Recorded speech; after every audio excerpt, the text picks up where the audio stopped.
Welcome to another TraderGuide.com video, and in this video I'm taking a look at the US dollar. Now, certainly everybody knows by now it is September 10th that the euro had a little bit of a meltdown in the previous week, and as you can see, a couple significant areas were broke. First of all, the 140 was broke, which had been pretty much the bottom of support. And then, even more importantly, the bottom of this hammer on the weekly chart got broke through too. So, obviously, things have changed. The euro does look like it's set to head much, much, much lower. But the thing is sometimes you need to kind of expand your look around the world and see exactly what's going on. Obviously everybody knows to short the euro by the dollar in this particular chart, but how are you sure that it is a dollar-centric move and not necessarily a just flight to safety? Which the two can be the same thing, but a lot of times in the past, when you've seen a flight to safety, maybe gold rises, the Swiss franc, Japanese yen, etc., etc. But there's a problem now. The Swiss National Bank has actually stepped in and changed the game. And what I mean by that is they, this previous week, had announced that they were going to have a peg of 120 versus the euro. So I can put up a secondary currency pair here, and I will put up the Euro Swiss. You'll see it pop up here in a second. And there's the Euro Swiss, and now we have the numbers for the Euro dollar over here, and the light green and kind of orange candles is Euro Swiss. As you can see, during the same time period, the euro actually rose against the franc, so money is not flowing out of Europe and into Switzerland, unlike it is flowing out of Europe and into the United States. So you have to ask yourself a couple questions at this point. Yes, I realize the Central Bank of Switzerland has stepped in and announced this peg, and the peg is being respected so far. You take 120 and just go all the way across from over there, and you can see that's just a little bit below where we're at. And meanwhile, the euro's falling apart here. But you have to ask yourself some questions. Is this time to buy the dollar, or is it time to just run to safety? The fact that the franc is not appreciating, even with the peg, that does give us some thoughts that perhaps the dollar is the place to be.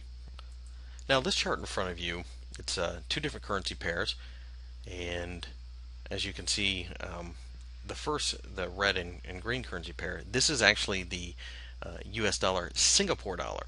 And this is weekly time frame as well, and you can see that the dollar has risen against the Singapore dollar. Now, the Singapore dollar is considered to be a safe haven play. Now, the alternate, the orange and green currency pair, is the dollar Swiss. So you can see money is leaving Switzerland and heading towards the dollar. So by triangulating, excuse the lack of pronunciation there, by triangulating these four currency pairs, we've learned a couple things. The euro's falling apart, but the Swiss franc can't be bought as a safe haven. Most people know that, but this just accentuates it, because not only is it falling against the dollar, but the fact that the dollar looks even stronger against the Swiss franc, a currency that's being killed by its central bank right now. The dollar looks stronger than the euro because the euro did pull back a little bit and is sitting just above that peg. And the fact that the euro is falling against the US dollar, it really shows how weak the euro really is right now. You can also look at the euro against other pairs. For example, and I won't pull up the chart in this particular video, but the euro yen pair is just falling apart. So this shows to me euro weak, dollar strong. Shorting the euro dollar is a reasonable trade, but it is also going to be a very choppy trade because both of those economies really aren't doing that hot. But buying the dollar in general seems to be working everywhere against the Swiss franc, against the Singapore dollar. This takes out several of the safe haven currencies. And looking at the last chart that I'll feature in this video is the dollar yen, and this is the weekly time frame as well. You can see that we basically have come down to the bottom here, and this is 77, give or take a few pips, which was the bottom of that hammer that was formed that week back then. And you can see that it does look like, and I'm not necessarily suggesting buying this pair per se, but it does look like we are prepared to bounce back up to the 80. So it shows that even the yen is favored less than the US dollar. So if we're to that point now, this should show us that any more movement in the dollar will simply exacerbate the situation, and we will see the dollar appreciate rapidly, probably against most currencies out there.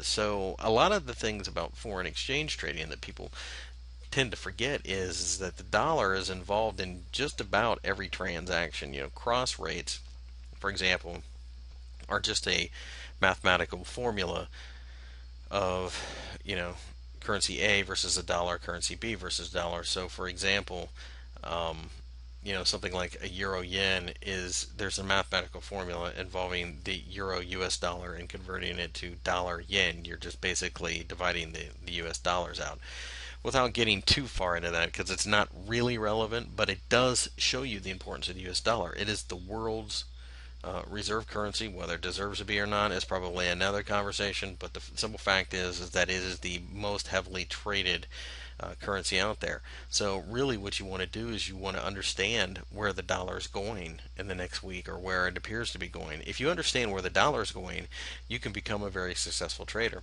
And these charts do, even with the dollar yen that has been so mercilessly in a downtrend, even that's starting to perk up a little bit. So it just shows exactly how interested traders are in owning the US dollar. And this makes sense too because a lot of the firms that are based in New York and other places in the United States are pulling money back into the United States to buy treasury notes and getting out of riskier emerging markets as well. When you pull up charts like the dollar versus the Turkish lira, it's just brutally ugly for the lira, I should say. And you know, other emergency or emerging markets, the currencies in emerging markets are all doing the same thing. So it appears that we will have dollar strength going forward for the foreseeable future. Um, Certainly, you can't buy the euro, and the fact that even the other traditional safe havens are falling apart, that will probably accelerate the dollar buying. As really at this point in time, you've got a couple choices. You've got the U.S. dollar, you've got Treasury, and you've got gold, which gold has been just overheated. So most traders would probably be a little skittish buying gold the way the chart looks right now. If it pulls back, certainly you would be interested in buying it, but it's a little toppy at this point. And although it keeps making new highs, it is a market that isn't really a safe haven. I mean, when a leveraged product like that swings $50 a day casually and pretty much every other day at this point in time, that is enough to wipe out your account. So again, it really looks like the dollar is going to get picked up by everyone, at least in the near term. Of course, things can change and you need to do your own analysis, but when I see this many things line up, it does catch my attention and I do try to pass it on to you guys. So take a look at the dollar. It looks like it's going to get some strength. Makes sense in a world where everybody's not sure what's going on. They buy treasury bonds, and of course, you have to buy U.S. treasuries in U.S. dollars. Thanks a lot, guys. Got any questions or comments? Just email me at chris@thetraderguy.com. Thanks.